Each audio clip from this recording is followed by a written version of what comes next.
Yeah. Hey, Mike. Thanks for joining me today. I got the meeting recording. If you can you go ahead and introduce yourself? Sure. Thanks, Josh. Thanks for having me. My name's Michael Swanson. I'm a nurse practitioner working for the Department of Veterans Affairs. I have a background as a registered nurse in the Army for 4 years, stationed in Germany, and spent time in Afghanistan. After the Army, I went to grad school to become a nurse practitioner, and after that, have been able to rejoin the government working for the VA, and I've been really blessed and happy where I'm at. Okay, great. Well, thank you very much for joining me today. I've known Mike for close to or over 10 years now. A good friend of mine and happy to have him here.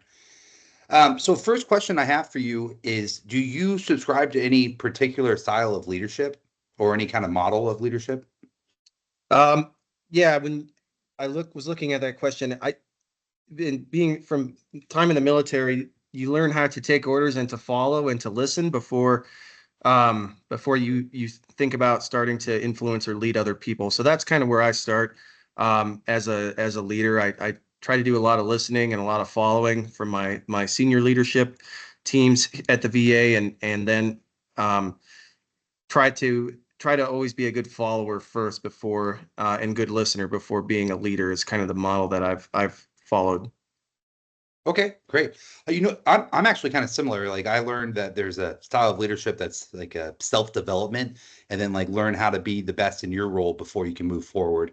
And focusing on yourself first can help you to focus on others later. That's kind of been my experience. Great. Um, have you either through personal or professional means studied leadership? Yeah, professional means for sure because of the officer leadership course I went to, right after joining the military and that was back in 2010. And then I've had some leadership courses as part of my doctoral degree in nursing, and then again in my current program to MBA program. So I've had like the 3 month training course for the Army, and then multiple academic courses through various degree programs. Okay. Have you found have you found a big difference in managing healthcare workers versus non-healthcare workers? I've only managed healthcare workers, so I'm a little biased in that regard. The you know I feel like it's probably got the same challenges and hurdles as managing non-healthcare people. When um, part of the struggle I've had managing within the government is there's a lot of red tape in most things in the government, and that is added to and frustrating as a manager. And there's union representation and involving the union in a lot of managerial decisions and discussions can just kind of slow things down and add more time to things than I think is really necessary. Okay. That's probably where some of that education has really come in to make you aware of those regulations. I actually have a question I might ask you now then. It's kind of jumping ahead, but keeping that in mind with yeah, those regulations, how do you make sure that you stay current on policies and procedures and make sure that you're doing what's right, legally and ethically Yeah, with these people? you ask for help. You ask. We have a great human resources department whose job it is to know and study those letters of the law. And so whenever we are not certain about something in terms of managing people, we ask for help. Don't make assumptions. The human resource department is there to help us and to help kind of interpret the kind of the bylaws and agreements that we've made. The Department of Veterans Affairs has made with the unions, so we can do everything correctly and make sure we're doing a good job as managers. Okay. And then have you drawn any leadership insights from any non-traditional sources? Non-traditional sources. Like podcast books or maybe even being like having a pet through any experience with families, with friends, volunteer work, anything like that? Well, I that's a hard question. I've read a variety of books. I'm trying to think. feel like I've got a couple laying around here, actually. Um, there's, but in terms of from non-formal type stuff, I wouldn't say that that's been a huge impact on my leadership style. What about so I know this because I've known you for a long time, but when you were going through nursing school, you were working as a nursing aide, right? Right. So you went from a nursing aide now to the highest level of nurse that you can be as a nurse practitioner. Did your time spent as a nursing aide kind of impact the way that you communicate with staff from the lowest level up to your peers? Yeah, that's a great question, and absolutely. It's the because I know I have a really good grasp of what most people in that I've managed or am managing are doing, and because I've done the job that they're doing, in different roles as a nursing assistant and a registered nurse, and so I think that helps me relate to them Mhm. easier, and also having the experience in the military, that's very helpful, being a VA employee, and I think that it certainly helps, and allows me to talk with not only the people I supervise, but the veterans I take care of too. It really helps me establish rapport, and that makes leadership and management a little easier when you have good rapport with people. Yeah, I heard you kind of mentioning listening to people before, so that makes sense. Like you have the empathy because you've experienced what your patient pool has experienced, being a combat veteran, being a veteran, just a regular normal military veteran yourself as well, but also your staff too, so you can see the perspectives that they have. Okay, that's great. Um, how do you measure success as a leader?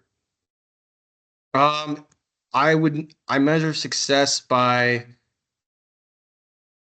first of all, we have to look at the organizational goals for the VA. That's to serve veterans, and of course that's more complicated than it sounds.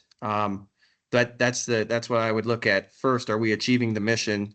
And then the second thing I like to look at is in terms of if we're having success or not is how satisfied are the people that are working at the organization? Are they looking for other jobs? Is there a high turnover rate? Is there a lot of coming and going?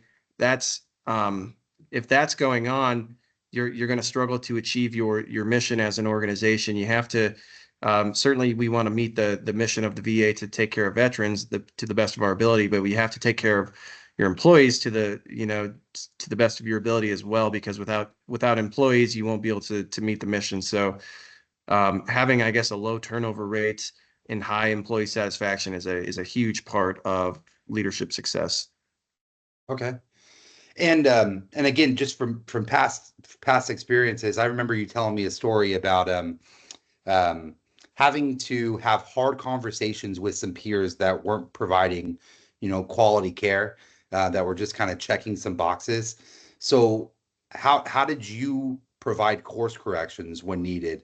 And then I'll have a follow-up question to that. Like, how hard was that personally to have to do that? Because that's something I struggle with Hmm. is kind of making those hard decisions and being the bad guy, but it's not the bad guy. It's you got to do your job and you got to care about the outcomes for your patients. So I know that was kind of a loaded question. So, but Yeah, how do you provide course correction? you find you make sure you have the data that you need to present to the employee, and the example I'll use is we have um, are required to do 25 patient visits per month, and to where we go out to visit veterans in their homes and employees.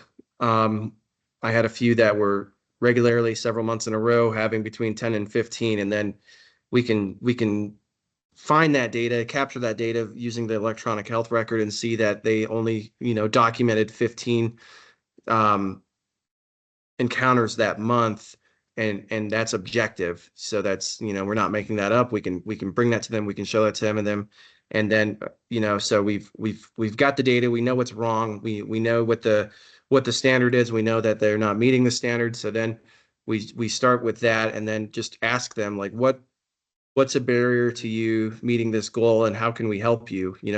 We noticed that you're not meeting the standard, which means we're not achieving our mission of serving veterans. We're not here to punish you. We're here to help you. We want to help find out like what's keeping you from succeeding, and how can we help you overcome those barriers. That's where I always start. You want to approach it positively, and frame it in how can we help you improve, not in a punishment style, we're going to make you suffer type of approach. I think that's where leaders tend to go wrong. So that's where I like to start. And I've had success with that approach. That goes with what I've been learning in this class that I'm in right now. Really, so you're looking to define the problem. When is it the person? Is it the system? That makes a lot of sense. That's actually an area of maybe non-traditional source where I got something from leadership was from being a medic and a nurse and doing like SOAP assessments, the subjective, objective, an assessment and a plan. And then even with like a RX, like with a prescription at the end of it, that's helped me to guide the questions that I ask people in business or in leadership to make sure that I'm providing the right treatment. I saw some similarities too in the way that you were talking right now. So I wonder if that's a little bit from our background in healthcare. You much more more than me, but and then I have one more question for you. How do you stay happy in your career and not burn out specifically? Because I know Sure. in your career field, ton of burnout. Yeah. Well, first of all, I chose to be in this career field, for a reason, and that in helping people gives me a ton of self-satisfaction. I'm not here just for a paycheck. I'm here because I love what I do, and that, I think really helps out to kind of immunize me against burning out. Take time off. Try not to take work home with you. There's some easy things that are applicable to broad, many different industries. Um, you know, take your vacation time off. That's what's one of the great things about working for the VAs. We do get a decent amount of time off, and that helps with, stress, and helps, when you are at work, that you're able to give 100%. In that was something um, I really talked with my employees about, was, those that were not, meeting the metric and the standard. I would ask them like, are there things going on in your personal life that are keeping you from meeting the mission? And if that's the case, please take time off from work and help and deal with those things. So when you are on the clock, you're able to succeed and meet the mission. So taking time off when you need to take time off, that's really important. I'm in the field because I love what I do, both in healthcare and serving veterans. So I meet a couple of, personal goals every day just doing those things. Yeah. Yeah. It sounds like you're truly intrinsically motivated. Well, thank you very much for your time. I'll go ahead and stop the transaction here, but hope you enjoy Veterans Day and thanks for your service. And Thanks, Josh. Thank you for your service. all right, let me go ahead and stop this now.